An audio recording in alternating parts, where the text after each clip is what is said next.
A paz do nosso Senhor Jesus Cristo. Eu sou Veridiana Costa e estamos aqui hoje para mais um dia de leitura. Senhor Deus e Pai, glorificado e exaltado és o teu santo nome. Muito obrigada, Pai, por mais um dia de vida. Agradeço por sua bênção e por sua proteção. Muito obrigada, Senhor, pelos teus livramentos, Pai.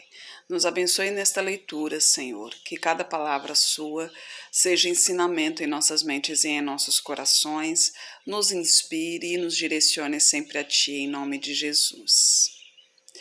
Antes, se inscreva no canal, ative o sininho para receber as notificações, né? Curta, compartilhe, comente. Se quiser, pode deixar o seu nome aí para oração. Lembrando que as pessoas que me pedem orações, a minha, meu esposo, as orações são feitas à noite, de joelhos, na cama, antes de dormir, porque se eu for orar aqui, durante o vídeo, acaba que fica muito longo o vídeo, e o intuito do vídeo é a leitura bíblica, direcionada a todos, principalmente aqueles que ainda não conhecem a palavra do Senhor, para que tenha um conhecimento simples, porque eu também, como eu sempre digo aqui, eu estou engatinhando no Evangelho, então aqui a gente tem a oportunidade de aprendermos juntos, um pouquinho da palavra do Senhor. É sempre bom ouvir a palavra do Senhor, é sempre bom aprender um pouco mais sobre o Senhor, E nós estamos no livro de Ezequiel, o profeta do Senhor, e a visão que Ezequiel está tendo é da restauração do povo de Israel, da restauração da terra de Judá, da cidade de Jerusalém. E então eu estou fazendo um resumo porque fala muito de como será o templo, de como serão as cidades, os tamanhos, tal.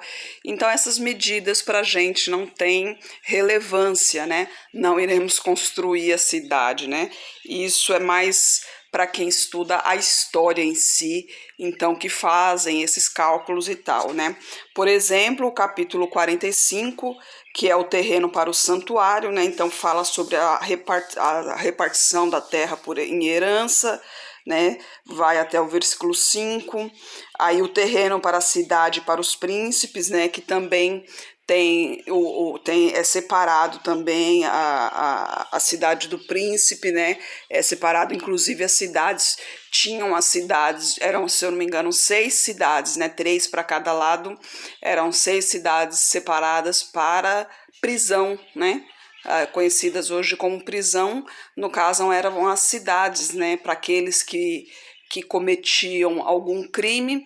Então cada cidade era um tipo de crime. Então aquele crime, por exemplo, que era um crime que levava à morte com intenção, era para uma cidade. Aquele crime que levava à morte sem intenção era para outra cidade, Então, tem todas essas especificações aqui, que inclusive também no começo da Bíblia a gente viu isso também, Mas são coisas que não pra gente aqui na leitura não tem relevância, Por exemplo, a partir do versículo 9, pesos e medidas, fala sobre os pesos e medidas que eram usados na época, como por exemplo, aqui, assim diz o Senhor Deus, basta já os príncipes de Israel, afastai a violência e a assolação e praticai juízo e justiça, tirai as vossas imposições do meu povo, diz o Senhor Jeová, tereis balanças justas, efa justo e bato justos, que eram as medidas usadas na época, No versículo 18, por exemplo, fala sobre a Páscoa, que não é nada do que a gente vê hoje aqui, A Páscoa foi o quê? Foi a libertação do povo do Egito, Eles comemoravam a Páscoa, que a Páscoa foi... se eu não me engano, a Páscoa, a tradução exata é passagem, que foi a passagem do anjo da morte, que a Páscoa foi comemorada quando Deus avisou para que sacrificasse o cordeiro. Inclusive, aqui também eles continuam ensinando isso, no versículo 19. E o sacerdote tomará o sangue do sacrifício pelo pecado e o porá nas obreiras da casa, nos 4 cantos da armação do altar e nas ombreiras da porta do átrio do interior. Nas casas eram colocadas nas ombreiras, para quando o anjo da morte passasse, não entrar naquela casa, porque foi quando a última praga veio ao Egito, que seria para matar todos os primogênitos, né? Tanto dos egípcios quanto dos animais. Então, o povo de Israel não seriam afetados, porque nas casas teriam o sangue do cordeiro, e assim o anjo da morte identificaria que aquele que tem o sangue do cordeiro na porta, aquele era o povo de Israel, e ali não entraria e não mataria o seu primogênito, né? As festas do tabernáculo no versículo 25, no capítulo 46, o príncipes e as festas, né? No versículo 13, o contínuo sacrifício, e assim continua, né?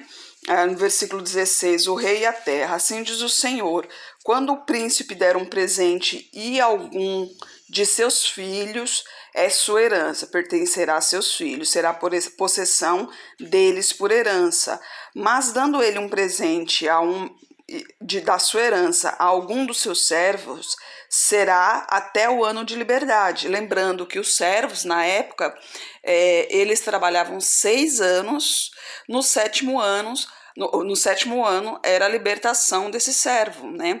Se esse servo se aperfeiçoasse a família e quisesse continuar com a família, então ali era colocado uma argola na orelha para mostrar que ele estava com aquela família por livre e espontânea vontade, e ali ele se tornava servo vitalício ali, né? Já não tinha mais direito, já não era mais liberto, porque ele estava ali por livre e espontânea vontade, né? Então, no 7º ano, quando ele fosse libertado, ele devolveria, no 7º ano, que será deste até ano de liberdade, então voltará ao príncipe, porque a herança dele e seus filhos a herdarão. Aí fala da cozinha do templo, no capítulo 47 fala sobre um riacho, que inclusive esse riacho fala que ao atravessar esse riacho, ele começa raso e vai afundando, quando chega do outro lado, ali são maravilhas, né? Tem muitas plantações, muitas árvores, muitos alimentos, né? Os limites da terra, que fala sobre as cidades, né, e cada limite.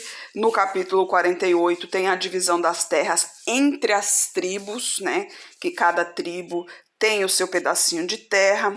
Fala sobre as terras santas no versículo 8, né, por exemplo, e junto ao limite de Judá, desde o lado oriental até o lado ocidental, será a oferta que a vez de fazer de 20.000 canas de largura e de comprimento de cada uma das porções, desde o lado oriental até o lado ocidental, e o santuário estará no meio dela.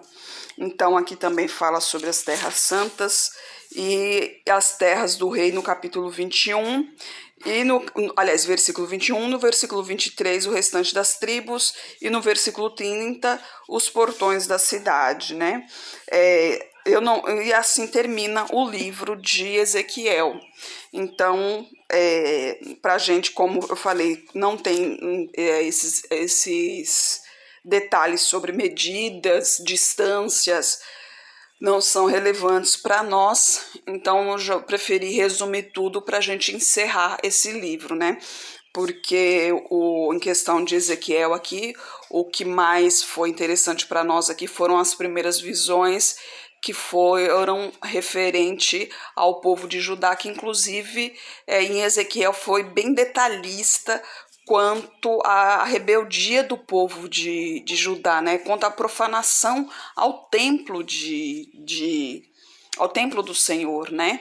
Porque em Ezequiel ele falou inclusive das imagens que foram desenhadas nas paredes do templo do Senhor, né? Imagens horríveis, né?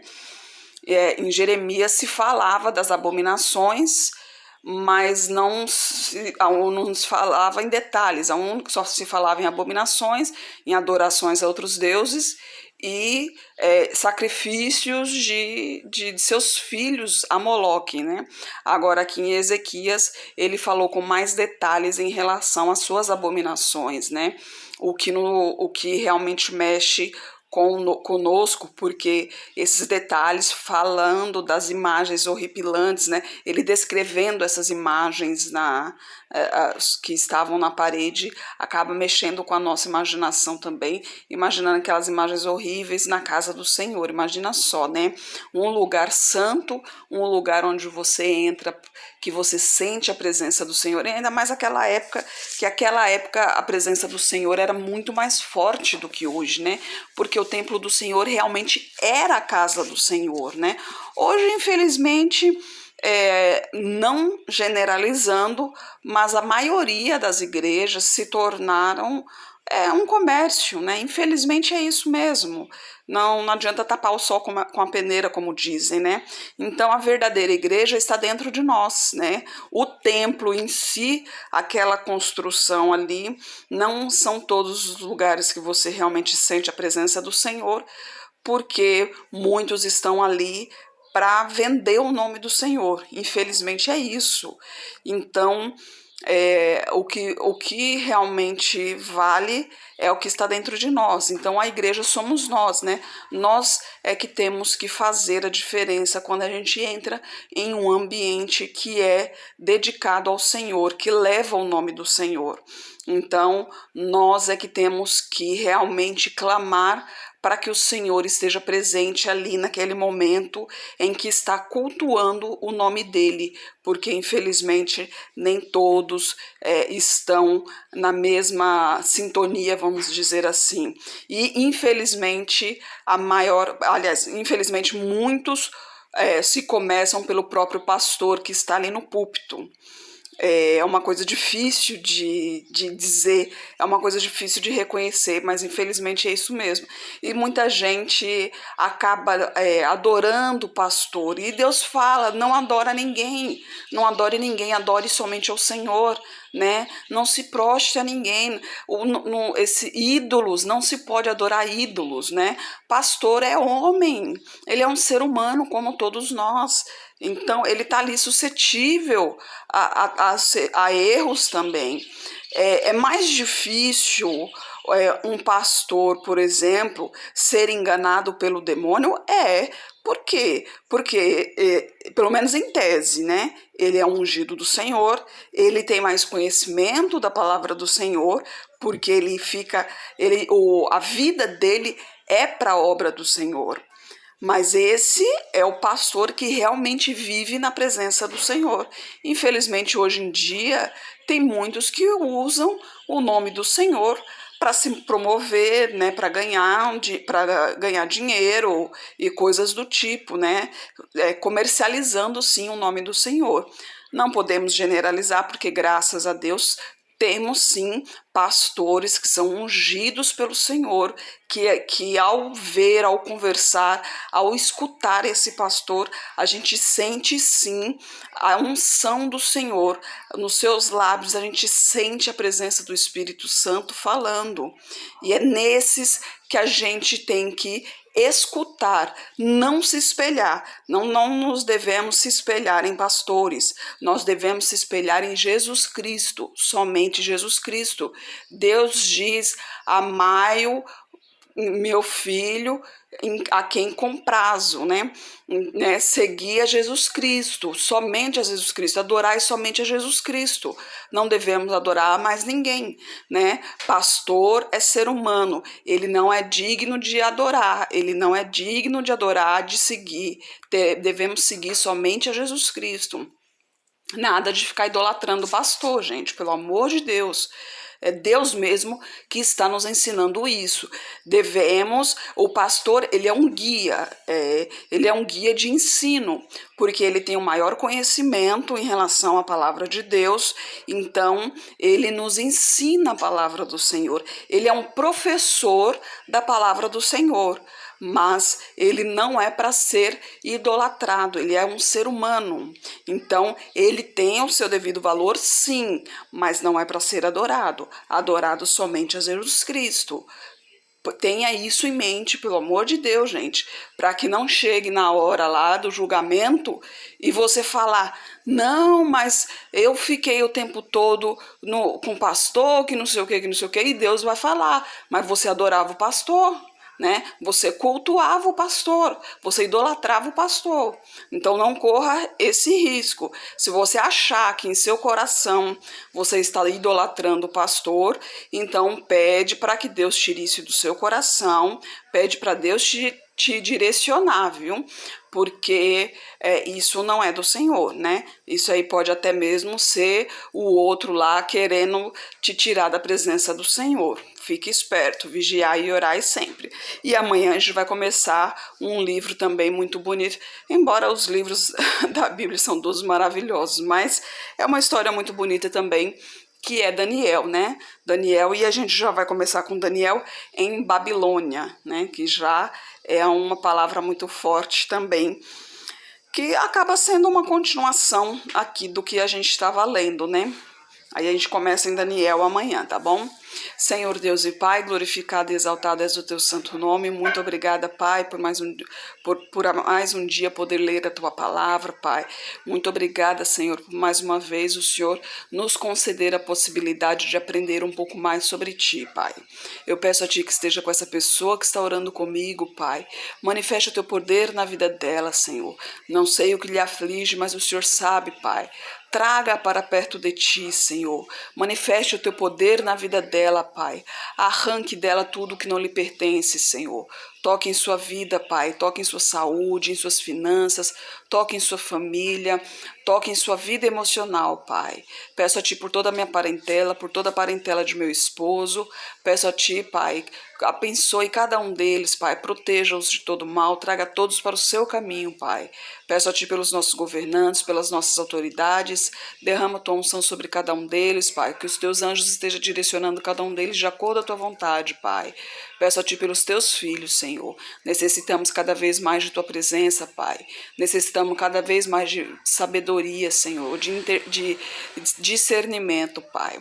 Por favor, nos capacite cada vez mais para proclamarmos o teu evangelho, Senhor.